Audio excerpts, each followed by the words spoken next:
Hello everyone, मैं उमेश पाल आप सभी विद्यार्थियों का आपके अपने चैनल टीचर्स वर्ड में स्वागत करता हूं। सभी स्टूडेंट्स को राधे राधे, जय श्री कृष्णा। आशा है कि आप सभी स्वस्थ और मस्त होंगे और होली की बिल्कुल ठीक तैयारियां भी आप सब कर रहे होंगे। साफ सफाई और गुजिया पापड़ में शायद आप जुटे होंगे। कोई नहीं, चलते हैं। इनके साथ में थोड़ी सी पढ़ाई भी कंटिन्यू करते रहें। बिल्कुल ब्रेक करना ठीक भी नहीं होगा, है ना कहीं उसमें डिस्टर्बेंस क्रिएट होंगे। सबसे पहले मैं आपको होली की हार्दिक शुभकामनाएं देता हूं।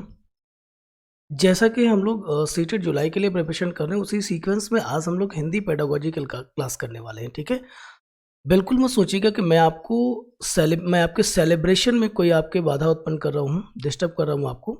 आज हम लोग क्लास करेंगे, मंडे ट्यूसडे हम लोग क्लास नहीं करेंगे, फिर हम लोग सीधे डिस्कस करेंगे वेंसडे को। ठीक है, आज आपके पास टाइम है, अभी आप अपनी पढ़ाई को इस तरह से ना ब्रेक करें, ना छोड़ें। ठीक है, उसमें भी थोड़ा सा समय देना ज़रूरी है। बहुत ज़्यादा वक्त मैं आपको नहीं लूँगा, 15 से 20 मिनट का टाइम आपसे लूँगा।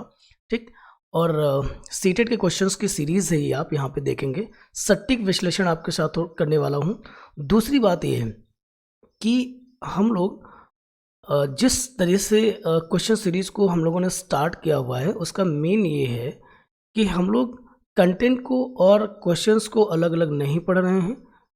कंटेंट को क्वेश्चंस के साथ में ही डिस्कस कर रहे हैं। ठीक है, और जहाँ बहुत ज़रूरी लग रहा है, बहुत ज़्यादा कॉम्प्लिकेटेड है कंटेंट, है ना, वहाँ मैं उसको डिटेल एक्सप्लेन कर भी रहा हूँ।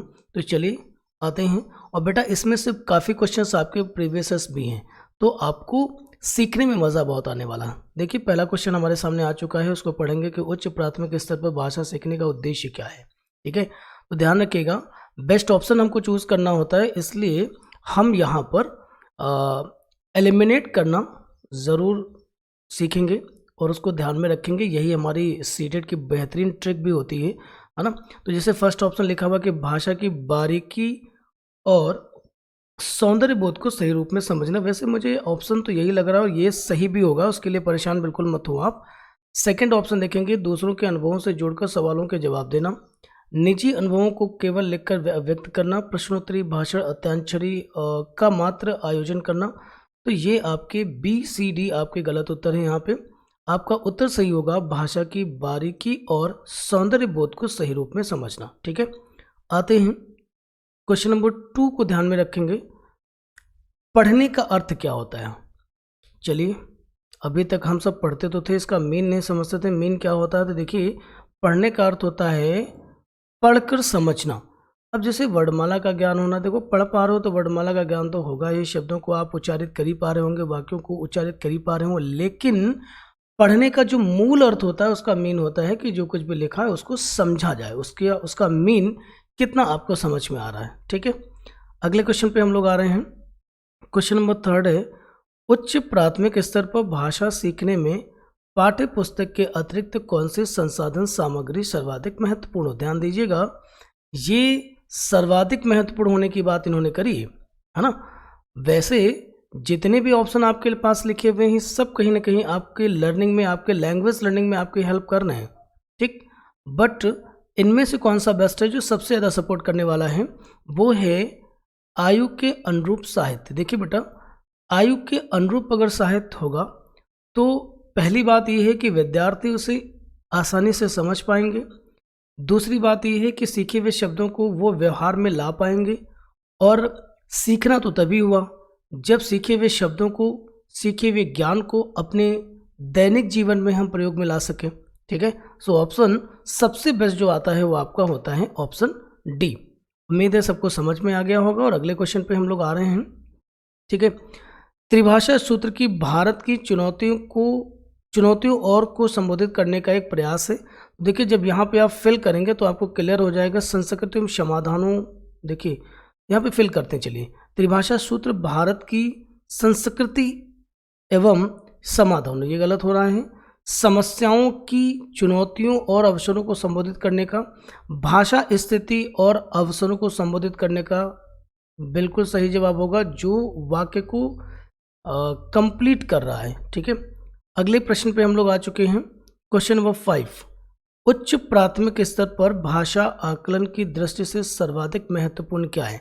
देखिए, जूनियर लेवल पर लैंग्वेज को असेस करने के लिए सबसे बेहतरीन पॉइंट कौन सा है?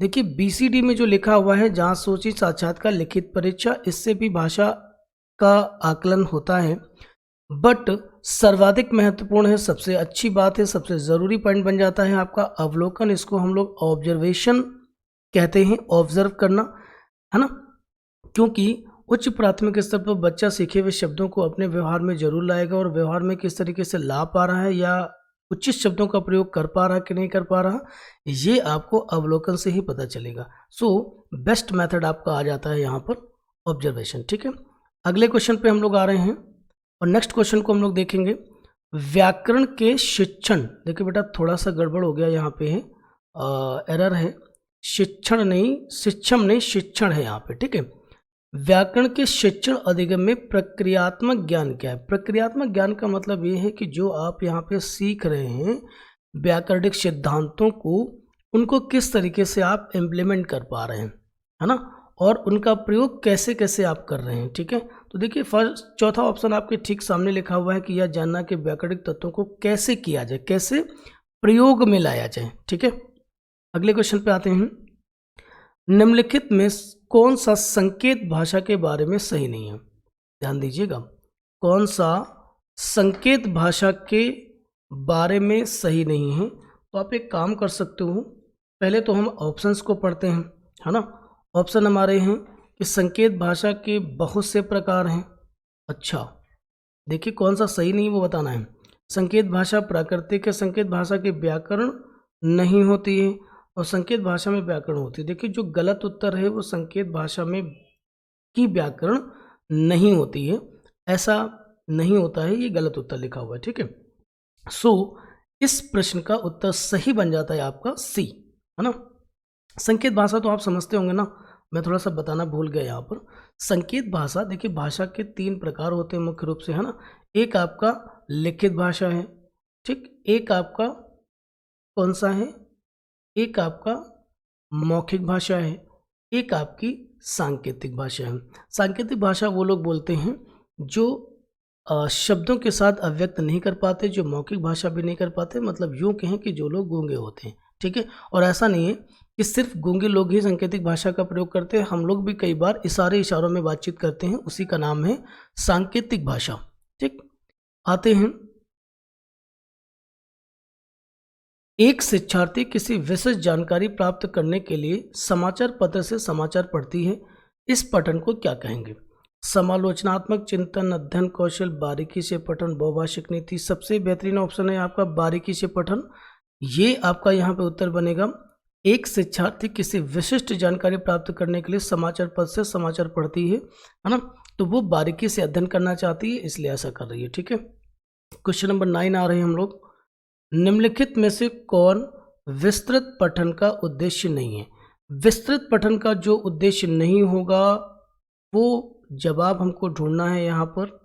ठीक, सराहना बोध के लिए पठन, आनंद के लिए पठन, व्याकरण अधिगम के लिए पठन, एक्स्ट्रापोलेशन के लिए पठन, बहिर्वेशन के लिए, मतलब उसका हम जो बहिर्वेशन करेंगे, है ना, समाज में उसका हम इम्प्लीमेंट करेंगे। सो यहाँ पे आपका सी ऑप्शन होगा, व्याकरण अधिगम के लिए विस्तृत पठन की आवश्यकता नहीं होगी। ठीक है, चलते हैं क्वेश्चन नंबर 10 पर आते हैं और ठीक से जानेंगे क्या उत्तर बन सकेगा। वह भाषा क्या है? बहुत प्यारा क्वेश्चन लिखा है, ये आपका जनवरी 2024 सीटेट के पेपर 2 में क्वेश्चन पूछा गया, आप देख लो, है ना, और इसको समझ लेना ज़रूरी है। वह भाषा क्या है जिसका प्रयोग हम दिन प्रतिदिन के लिए आमने सामने की अंतःक्रिया के लिए करते हैं? मतलब आप समझ लो ना, जो हमारी डेली यूज़ लैंग्वेज है, जो हम समाज में रह करके एक दूसरे के बीच रोज़मर्रा की बातचीत में जिसका हम प्रयोग करते हैं, उस भाषा को एक्चुअली किस नाम से बुलाया जाता है? ये क्वेश्चन है इनका। देखिएगा, संज्ञानात्मक अकादमिक भाषा निपुणता कह रहे हैं, बुनियादी अंतर्वैयक्तिक संप्रेषण कौशल, ठीक है, संप्रेषणात्मक भाषा कौशल, अंतर्वैयक्तिक भाषा निपुणता। इसका सही जवाब है आपका सेकंड ऑप्शन, बुनियादी अंतर्वैयक्तिक संप्रेषण कौशल। ये CLP और BICS क्या होता है, बिक्स और कैल्प क्या होता है, इसको जरा हम लोग समझेंगे। आगे देखिएगा, एक स्लाइड हमने लगा रखी जहाँ पर हमने उन चीज़ों को समझाने की कोशिश करी है। ठीक है, पहली बात तो ये है कि ये जो बिक्स होता है ना, उसी को डिटेल में यहाँ क्वेश्चन में लिखा गया है कि जो बिक्स होती है वो ऐसी लैंग्वेज होती है, मतलब बेसिक इंटरपर्सनल कम्युनिकेशन स्किल्स की बात हो रही होती है। ये उस भाषा का नाम है, इसको सोशल लैंग्वेज भी कहा जाता है, मतलब जो समाज के बीच जिसका हम प्रयोग करते हैं। ठीक, वही बात तो इन्होंने यहाँ पे लिखी है। आइए जानते हैं। बिक्स की बात कर रहा हूँ तो लिख रखा है बेसिक इंटरपर्सनल कम्युनिकेशन स्किल्स, इसका फुल नेम हो गया, है ना। Refer to linguistic skill. Linguistic skill का मतलब होता है कुछ लोग पढ़े लिखे कम बेटा होते हैं लेकिन उनको भाषा का ठीक ज्ञान होता है, मतलब सामाजिक स्तर पर जिन शब्दों का प्रयोग किया जाना चाहिए वो बिल्कुल उचित प्रयोग करते हैं, है ना। इसी का नाम है सोशल लैंग्वेज। ठीक है। अब CLP cognitive academic language proficiency, जो हम एकेडमिक लैंग्वेज हमारी जो होती है विद्यालय स्तर पे जो हम लोग अपने संज्ञान के माध्यम से उसको हम सीखते हैं, बोलते हैं, उसका एक और नाम है एकेडमिक लैंग्वेज। ठीक है, ये देखिएगा। तो ये आपका उस प्रश्न का सही जवाब नहीं बनता है। ठीक, मैंने दोनों चीज़ों को समझाने की कोशिश करी है। और एक चीज़, जहाँ ज़रूरी नहीं होगा वहाँ पर मैं बहुत ज़्यादा डिटेल एक्सप्लेन नहीं करूँगा क्योंकि समय खर्च करने का कोई मतलब नहीं है। ठीक है, यहाँ पर हम बिल्कुल एग्ज़ाम वाली बात करेंगे, पेपर वाली बात करेंगे और आपको बेहतरीन कंटेंट मिलेगा यहाँ पे। ठीक है, बेकार की बात बिल्कुल भी नहीं होगी, मतलब जो चीज़ें पेड कोर्स पे हुआ करती हैं बिना बातचीत के काम ज़्यादा हो, वो मैं आपको फ्री क्लासेस में प्रोवाइड कर रहा हूँ। बाकी आप समझदार हैं, देख लीजिएगा, आपको ज़रूरत नहीं है कहीं पर पेड कोर्स परचेज़ करने की। और हमारे साथ जुड़िए, अपने दोस्तों को भी जोड़िए और आपको हर सब्जेक्ट को सीखने का मौका बहुत अच्छे से मिले। बेटा सीखना है तो आइएगा, आपको सिर्फ एग्ज़ाम क्वालिफाई करना है तो बहुत सारे प्लेटफॉर्म हैं, मेरे साथ सीखेंगे और एग्ज़ाम तो आपको पता ही नहीं चलेगा कि कैसे हो गया। ठीक है, क्वेश्चन नंबर 11 को पढ़ेंगे। पढ़ना सीखने के लिए आवश्यक है कि केवल लक्ष्य भाषा सुनने का माहौल हो, घर की भाषा सुनने बोलने के को मिले, लक्ष्य भाषा के अर्थपूर्ण और रोचक सामग्री सुनने पढ़ने को मिले। तो देखिएगा, लक्ष्य भाषा क्या होती है पहले ये जान लें। ठीक, और एक होती है स्रोत भाषा। कौन सी भाषा? स्रोत भाषा, जिसको हम सोर्स ऑफ लैंग्वेज कह सकते हैं, सोर्स लैंग्वेज बुलाएंगे हम लोग उसको। लक्ष्य भाषा क्या होता है? तो लक्ष्य भाषा होती है जिस भाषा में अनुवाद किया जाए। ठीक है, वो क्या होगी? लक्ष्य भाषा होगा। और जिस भाषा के माध्यम से किया जाए वो आपकी स्रोत भाषा होगी। एक बार इस चीज़ को ठीक से समझ लें, पढ़ लें। ऊपर सबसे पहले क्वेश्चंस को जरूर जान लें, क्वेश्चन क्या है ना, फिर आपको समझने में आसानी होगी, ज़्यादा आसानी होगी। तो देख लो बेटा, एक बार समझ लो, सारे ऑप्शंस पढ़ लीजिएगा, फिर आप समझिएगा। मैं आपको समझा रहा हूँ, पढ़ना सीखने के लिए आवश्यक है और मैं समझा रहा हूँ कि लक्ष्य भाषा क्या होती है, पहले ये समझ लेते हैं। ठीक है, तो लक्ष्य भाषा कहते हैं जिस भाषा में अनुवाद किया जाए, है ना, और जिस भाषा से अनुवाद किया जाए उसे स्रोत भाषा कहते हैं। तो देखिए, सपोज कीजिए मैं हिंदी में किसी सेंटेंस को मैं इंग्लिश में कन्वर्ट कर रहा हूँ। ठीक, तो हिंदी क्या हो गई आपकी? स्रोत भाषा हो गई। क्यों? क्योंकि जिस भाषा से अनुवाद किया जा रहा है उसे क्या कहते हैं? स्रोत भाषा कहते हैं। लक्ष्य भाषा क्या है? जिस भाषा में अनुवाद किया जाएगा, किस में कर रहे हैं हम? इंग्लिश में कर रहे हैं। सपोज दैट मैंने कहा कि वह स्कूल जाता है। ठीक, तो ये जो हिंदी में लिखा हुआ है ना, ये आपका स्रोत भाषा हो गई। इसको हम काहे में अनुवाद करना चाहते हैं? इंग्लिश में। इंग्लिश में जब हम करेंगे तो क्या लिखेंगे? He goes to school. ये क्या है? लक्ष्य भाषा है। अब देखिएगा, पढ़ना सीखने के लिए क्या ज़रूरी है? लक्ष्य भाषा के अर्थपूर्ण और रोचक सामग्री सुनने और पढ़ने का मौका मिले। ठीक है, नहीं तो फिर हम भाषा को कन्वर्ट कभी नहीं कर पाएंगे, दूसरी भाषाओं को सीख नहीं पाएंगे। ठीक, अगले प्रश्न पे आ रहे हैं हम लोग। लेखन क्षमता के आकलन के लिए, अगर आप चाहते हैं कि बच्चे की लेखन क्षमता जांची जाए तो उसके लिए सबसे इम्पॉर्टेंट क्या हो सकता है? लिखिए, अव्यक्त विचारों को जानना होगा, व्याकरण सम्मत भाषा को देखना होगा, लिखावट की सुंदरता की जांच करनी होगी, अर्थपूर्ण वाक्यों संदर्भों को देखना होगा। ठीक है, तो आपके हिसाब से इसका उत्तर क्या बनना चाहिए, बताएं। देख लो, एक बार पढ़ लो, पढ़ने से ही चीज़ें आती हैं।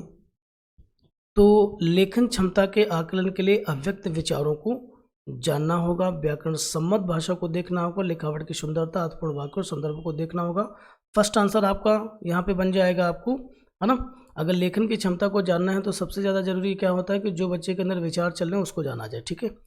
कहानी के संदर्भ में कौन सा कथन उपयुक्त लगता है? देखो, पढ़ो और बताइए क्या सही होना चाहिए।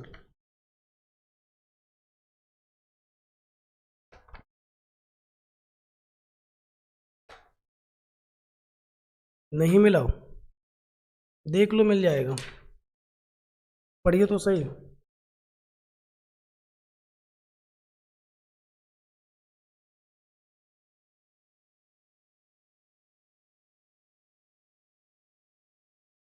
अरे, नहीं पता चला ना।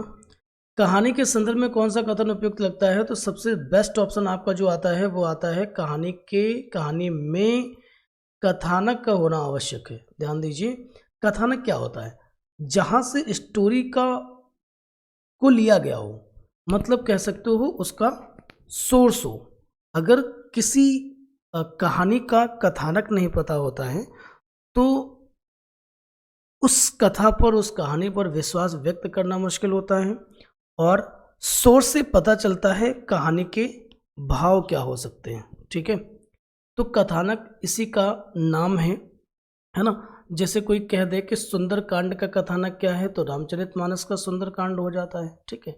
तो कथानक का होना आवश्यक है कहानी में। अगले क्वेश्चन पे आ रहे हैं और लिखा हुआ है, एक भाषा के अध्यापक को बच्चों में क्या देखने की आवश्यकता है? भाषा सिद्धांत के समझ विकसित करने पर बल देना चाहिए, अलंकारिक भाषा प्रयोग के समझ विकसित करने पर बल देना चाहिए। बेस्ट ऑप्शन देखिएगा, सी ऑप्शन लिखा हुआ है, आप ठीक से इसको पढ़ें कि विविध संदर्भों में भाषा प्रयोगों की क्षमता विकसित करने पर बल देना चाहिए, है ना। कम से कम बच्चों के जो भाषा प्रयोग की क्षमता है उसको किन किन संदर्भों में वो प्रयोग कर पा रहा है, वो अपने समाज में, अपने जीवन में किन समस्याओं को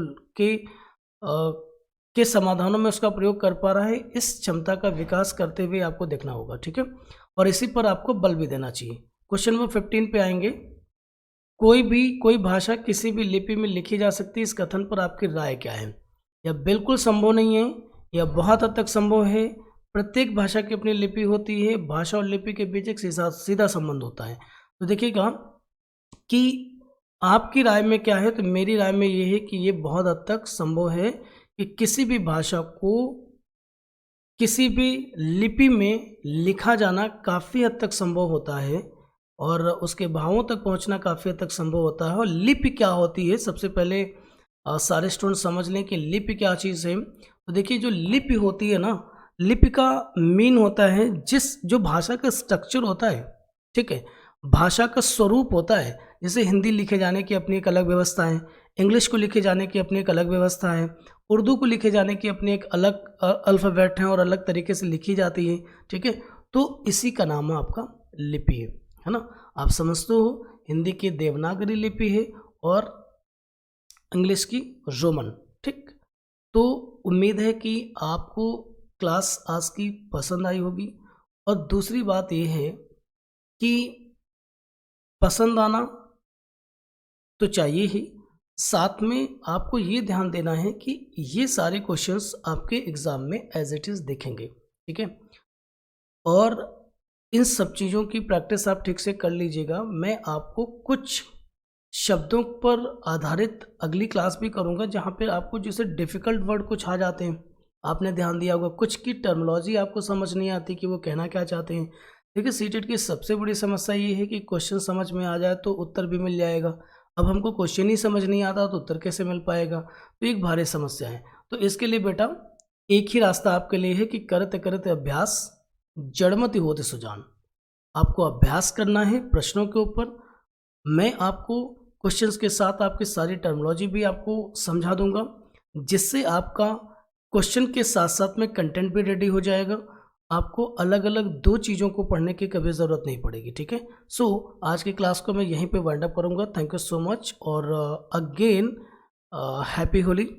आप सभी मस्त रहें, खुश रहें और पढ़ाई भी करते रहें, ठीक है। Thank you so much.